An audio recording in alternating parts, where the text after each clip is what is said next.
Alright YouTubers, I'm back. Coming to you again with another video from the Ryobi 760 175 mile per hour Ryobi backpack 38cc blower. So we've had a turn of events probably about a week ago. We had some catastrophic failure. Don't know what caused it. Still trying to figure out exactly what happened to it. So I figured I'd come in to let you guys know what's going on. Because I do have another blower, and kind of excited because it's the one I originally wanted, but I went with the 760 CFM from Ryobi because it had more power as far as the cubic feet a minute. I learned over time that's what makes the blower powerful. It's not about the mile per hour. So anyways, what happened was day one of like some big serious job. I was clearing some leaves on a property, and I used it for about an hour. It stopped. I stopped it, went and ate some lunch. Came back to finish the job and started it up, and it acted like it was like not fully throttled when it was, so I was like, okay, like I was confused, So anyways, to say the least, I was trying to figure out what the heck happened to it, and then all of a sudden it just like popped up and was like running again. So I'm like, oh, okay, like cool, whatever. So I used it, no big deal. Next terminal event that happened that really struck me as strange is that I was using it for less time, and it started doing the same thing. It was running rough. Started making some weird engine noises. I realized that the engine intake was loose. Of course, Ryobi gives you a little wrench to turn, tighten things up and loosen them, whatever, blah blah. And so I, tightened up the intake because it's just loose. Still not running any better than what it did. I don't have no footage of this. Which is the only sad part because I had to hurry up and turn it back in so that way I could get the warranty on it, and that way I could get another one because I had more jobs coming up. So then to say, with that one, I put heavier oil fuel mixture in, thinking that maybe something was wrong, maybe it wasn't enough lubrication or something else was wrong. I was running 93 octane with 50-to-1 oil mixture, 2-cycle. Then I tried what they call, I say it's 32-to-1. I know it's very heavy. Most of my older machineries, they're 2-cycle. Love this mixture. I've been running it for a long time, and it runs great. The machines love it. Obviously, any blower shouldn't have to have that kind of mixture because it's not even that worked in. It was like a month and a half ago, I think I bought it. So anyways, it started acting better with that, so then I put the 51 back in it. It still was acting like halfway decent, and then so I put the 51 back in it, and it was acting up. So full throttle was not full throttle, and so I took it to Home Depot. The guy there took a look at it. He said that he thought something was wrong internally.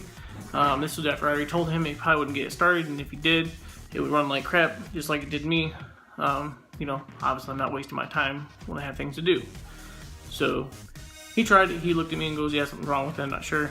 But it's one of those things where it could be a one-time thing, who knows. Maybe I only had one that went bad. So anyways, I decided to go ahead and get my money back for it, which was nice. And then I ended up getting a new blower, which I'll end up doing a video on. But I will show you a little secret, because it's the one I wanted in the first place.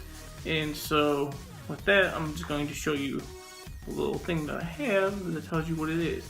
And I think that you guys will like this one too because it's by a brand that's pretty popular, and I've seen good reviews on it, which is the reason why I originally wanted it. Going with Ryobi, again, it's not to bash the company or say anything bad about them because who knows what the heck happened. It was great. It had a lot of power for a Ryobi. I was really impressed with that. If they could figure out what the heck went wrong, or maybe if it was just a one-time deal.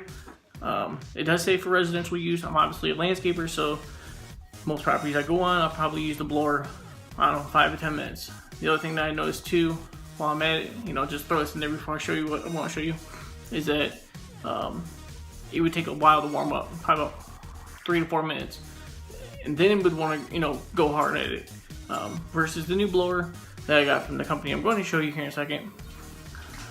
You don't have to do that. You let it warm up for like 30 seconds to 45 seconds, and boom, you're right at it. Full blast, and that's weird to me. I'm like, I want to save some time on lawns when I'm doing them, as far as jobs too. I don't want to sit there and warm up the blower for 10 minutes when it's 40 something degrees outside. That's not cold to me. So, no further ado, I bought this blower. I loved the reviews on this blower before I bought it. I know it's an older model, but it was brand new and I had the money extra to spend to get it. So this is what I have right here. I know you probably want to see the package and everything like that, but this is the handbook I have. I have not done anything other than a 30-minute break-in with it. I've used it a few times to blow some leaves.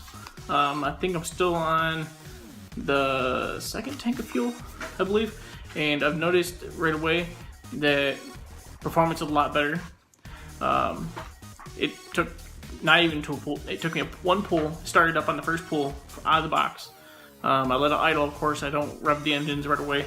I do a 30-minute break-in on 93 octane with 2-cycle. It's a 50-to-1, and so I let it break in for 30 minutes. Then I, took it outside and blow some leaves. And just like Echo says, you won't notice the full power or anything until after about 2 tanks of fuel. I've noticed the difference already, which is amazing. It was amazing out of the box, just to say the least. The tubes were a little hard to put together. Of course, I'll show you guys all that because there's other stuff that goes into putting it together. But anyways, I just want to let you guys know what's going on. So yeah, I got this one. I'm happy. I did see online that the Echo 8010, the PB8010, is around $600, and I was like, that's the one I really want. But as of right now, that is not in the budget because we're running into winter time. So yeah, I also have some videos coming up for you guys. My rear mounted plow, it's on my Toyota Tacoma, and it's 2-wheel drive. Now, a lot of people are like, what? Yes, it's 2-wheel drive Toyota Tacoma, and I'm going to show you guys how I do it in winter time. How I do residentials, and this year I get to do parking lot work, and I get to get into small spaces, between cars and stuff like that, and pull snow out, so that way there's more parking spaces and lots. And it's easier because it's a better cleanup for the company I'm going to be working with, so you'll get more info on that here soon. Without further ado, thank you for liking the channel. Thank you for coming through and subscribing. So if you do like, please, these are helpful to me. This also lets me know how the feedback is. Thank you guys for all the ones that have watched this video. I see there's like 700 and something views. I'm very tickled with that because it took a while to get there, but for 1 month period of time, I'm pretty happy. So without that, you guys have a good day. I'll give you guys a video as soon as I can because tomorrow's supposed to rain. So as soon as it stops raining, I'll do a video on the Echo that I just told you, the 580T or the PB580T, and then yeah, we'll